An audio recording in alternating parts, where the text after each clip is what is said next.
तो hello guys, आप कैसे हो। मेरा नाम निशांत है और आप देख रहे हैं ऑल टाइप स्टोरी चैनल।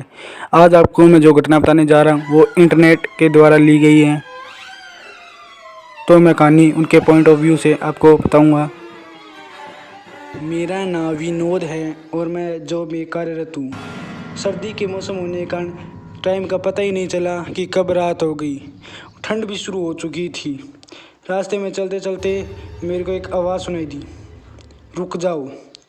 मैं वहीं रुक गया और पीछे मुड़ के देखा, लेकिन पीछे मेरे कोई नहीं था। फिर से आवाज़ सुनाई दी, सामने देखो। जैसे ही मैंने सामने देखा तो उस ज़मीन पर कुछ चमकती हुई चीज़ दिखाई दी। मैं वहाँ पर दौड़ के गया। मैंने देखा वहाँ पर एक हीरा पड़ा है। अचानक उस हीरे से आवाज़ आई, अगर तुम और हीरे चाहिए तो इस ज़मीन को खोदो। इस ज़मीन के नीचे बहुत सारे हीरे हैं। मैं खुश। करीब 2 फीट खोदने के बाद अचानक मैं डर के मारे चिल्लाने लगा। मेरा संतुलन भी खो गया और ज़मीन पर गिर पड़ा, क्योंकि उस गड्ढे में हीरे मोती नहीं बल्कि किसी इंसान का कटा हुआ सिर था। अचानक वह सर हवा में उड़ने लगा और बोला, डरो मत, मैं तुम्हें कोई हानि नहीं पहुंचाऊंगा। मैं तुम्हें बहुत सारे हीरे जवाहरात भी दूंगा, बस मेरी बात ध्यान से सुनो। मैं जहाँ जाता हूँ वहाँ मेरे पीछे जाओ। फिर वह शेर हवा में उड़ा और जंगल की ओर बढ़ने लगा। करीब 1 किलोमीटर चलने के बाद वह सर रुक गया। मैं भी यहाँ रुक गया। फिर उस सर ने मेरे से कहा, इस ज़मीन के भीतर बहुत सारे हीरे जवाहरात छुपे हैं, इसे खोद दो। बहुत खुश हो गया और ज़मीन खोदना शुरू कर दिया। खोदते खोदते उस ज़मीन के नीचे हीरे मोती नहीं बल्कि उस सर का कटा हुआ धड़ मिल गया। सर ने कहा, अब तुम्हें एक आखिरी काम करना है, उसके बाद मैं तुम्हें मालामाल कर दूंगा। तुम्हें कहीं से भी 1 लोटा खून लाना होगा। मैंने बोला, 1 लोटा खून? पर लोटा खून मैं कहाँ से लाऊंगा? उस सर ने कहा, चलो मेरे साथ।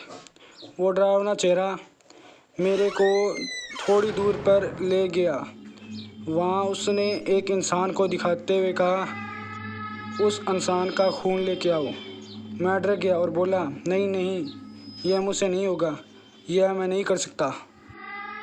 अगर तुमने यह काम नहीं किया तो मैं तुम्हें मुसीबत में डाल दूंगा और तुम्हारी पूरी ज़िंदगी नरक बना दूंगा। मैंने हाथ जोड़कर उसे कहा, मुझे माफ़ कर दो। अगर मैंने उसे मार दिया तो पुलिस मुझे गिरफ्तार कर लेगी। उस सर ने अपने तंत्र मंत्र की शक्ति से एक छुरी और लोटा प्रकट किया और गुस्से से बोला, अगर तुम मेरा यह काम नहीं करोगे तो तुम्हारे पूरे परिवार को मौत के घाट उतार दूंगा।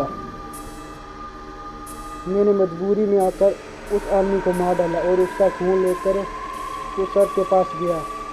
वो खून देखकर बहुत खुश हुआ और बोला, यह खून मेरे शरीर पर डाल दो।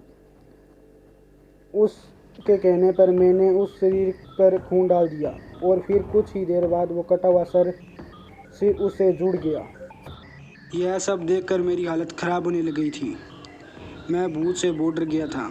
जैसे ही वह जिंदा हुआ तो वह ज़ोर ज़ोर से हंसने लगा और डरावनी आवाज़ से बोला, तुमने बहुत बड़ी गलती कर दी है मुझे जिंदा करके।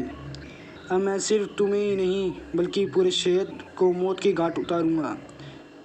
डर के मारे मेरे मुंह से आवाज़ ही नहीं निकल रही थी। मैं वहाँ से जान बचाकर दौड़ा, लेकिन भूत छलांग लगाकर मेरे पीछे ही आ रहा था और मुझे बहुत भूख लगी है, अब मैं तुम्हारा मांस खाऊंगा। उस भूत ने मांस खाने के लिए आगे बढ़ा कि तुरंत उसका सिर धड़ से अलग हो गया। मैं समझ ही नहीं पाया आखिर यह चमत्कार कैसे हुआ। मैंने पीछे मुड़कर देखा तो एक अघोरी बाबा खड़े थे। अघोरी बाबा ने कहा, जब तुम उस आदमी को मारकर उसका खून ले जा रहे थे तभी मैंने देख लिया था और समझ गया था कुछ तो बुरा होने वाला है, इसीलिए तुम्हारे पीछे पीछे आ गया और मैंने तंत्र मंत्र की शक्ति से भूत को पीछे मार दिया। अब तुम निश्चित होकर घर जाओ, अब तुम पर कोई खतरा नहीं है। आज भी मैं उस बात को याद करता हूँ तो मेरी रूह कांपने लग जाती है।